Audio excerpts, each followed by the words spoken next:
Good morning.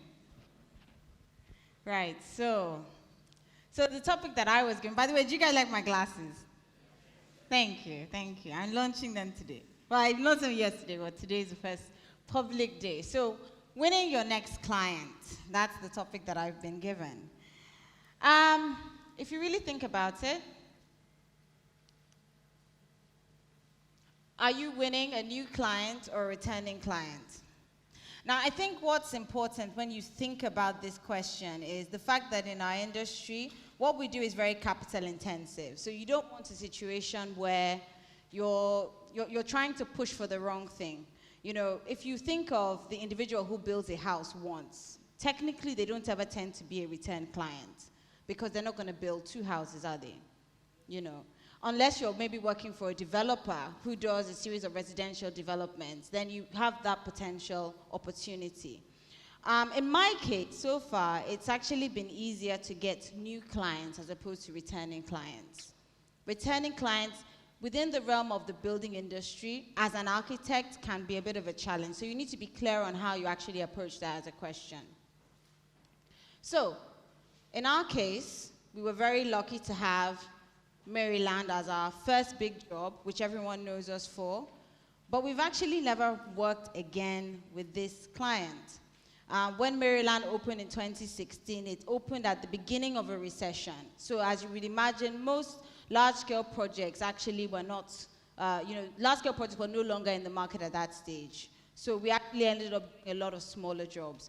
And I think what's important is no matter what the scale of your project is, a client is still a client. The fact that somebody parts with money for your service should be honored and respected, no matter the scale. So we finished this big project that was 12,000 square meters of retail, which obviously everybody knows, just some of the images that we have. But the question is, to go from this to another big project, that really is the mileage. And this was finished 4 years ago, and we have just gotten a big commission now to do Glow's call center, which will be in Shango Tedo. The job has started as consultancy. It's 19,000 square meters on a site that's 80,000 square meters. So this for us is a very big job. And this is the next big job that we've had since Maryland.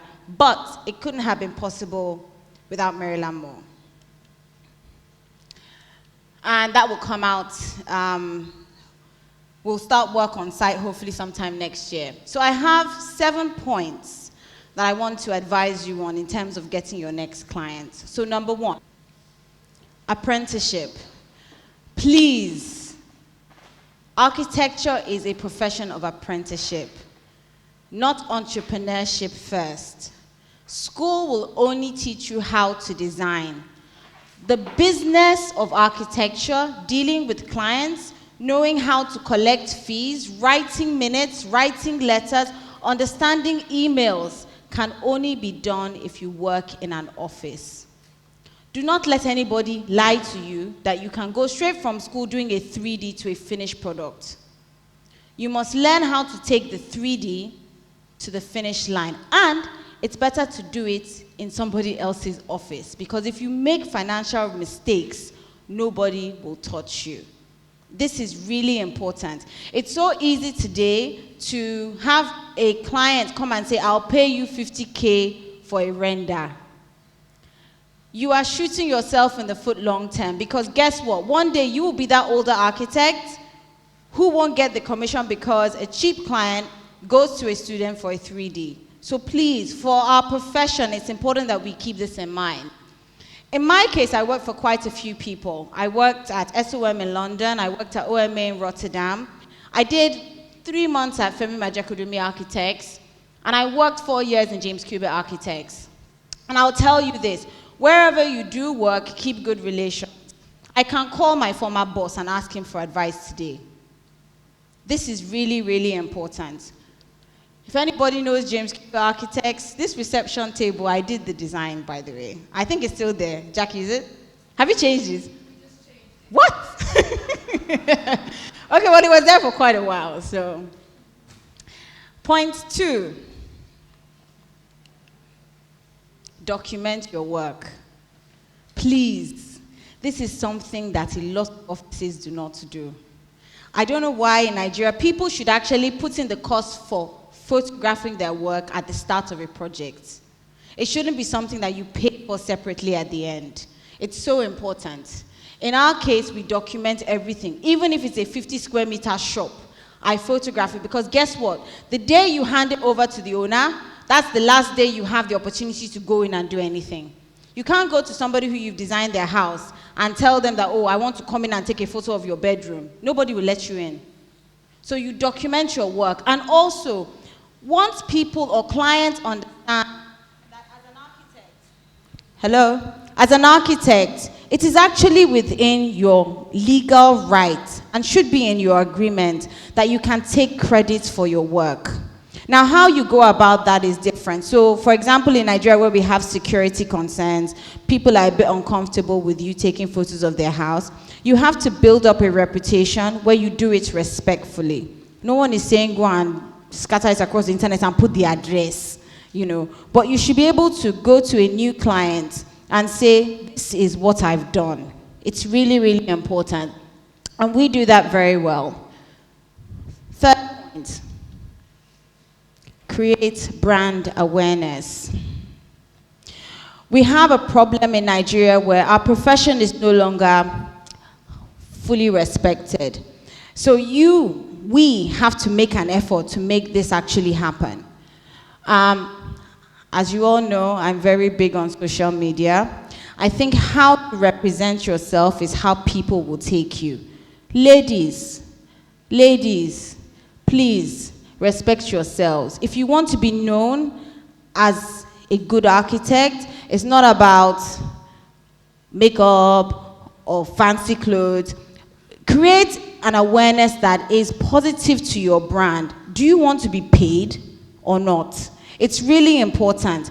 How you present yourself. And remember, anybody can see this stuff today. So what you put out is important. And once it goes out, that's it. So it's very important how you well, what information do you put out?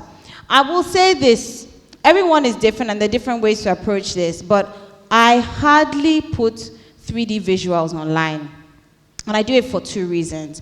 When my office was very young, I was quite paranoid that I would be considered to be inexperienced.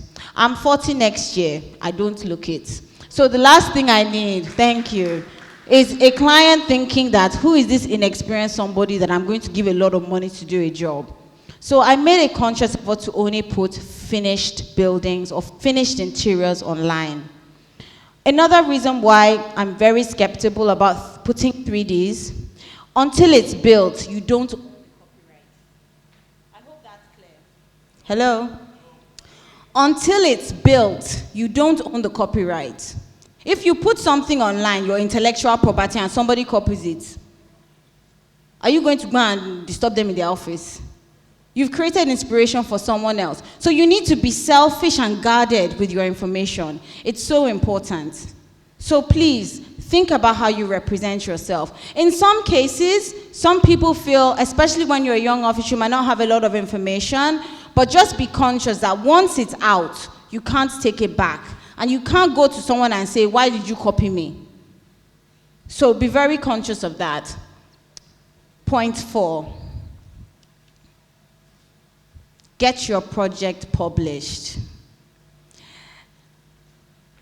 There's something nice about going to a client, and before you enter the room, they know who you are. You don't have to sell and sell and sell. There's a respect that comes with it. It means you know what you're talking about. They will trust you. The nature of our profession, trust is very important. The last thing you want is a client who feels, one, they're doing you a favor by giving you a job, and two, they are giving you a 3D or a picture of something in Dubai and saying, can you copy it? Please, we are not Taylor Laurent inside this profession. You are here to do design work. So your client needs to understand that you come with something that he does not have or she doesn't have, and you've come to add value. It's very important. When you have your work published, it creates an aura around you. You are able to show that you have a competence that is acknowledged and appreciated. And publishing, another thing that's very important, you don't pay for publishing. it's based on credit, on merit. If your work is good, it will be published. If it's not, it won't. So it helps you to also keep a reference point to keep pushing yourself forward. So we were very fortunate. I sent this to ArchDaily. I sent to quite a few blogs. And they picked this. And this for us was, as far as I was concerned, a testimony that we'd done something right. 1, we had documented it properly. We had built it well. 2, we had detailed it well. 3.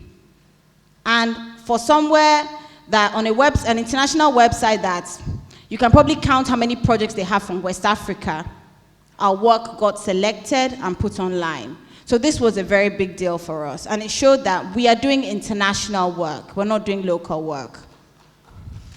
Thank you. Apart from ArchDaily, we have our... It's frozen.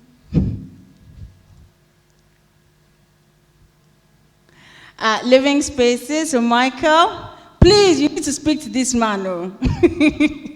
You know, he publishes a lot of interesting work, local and international.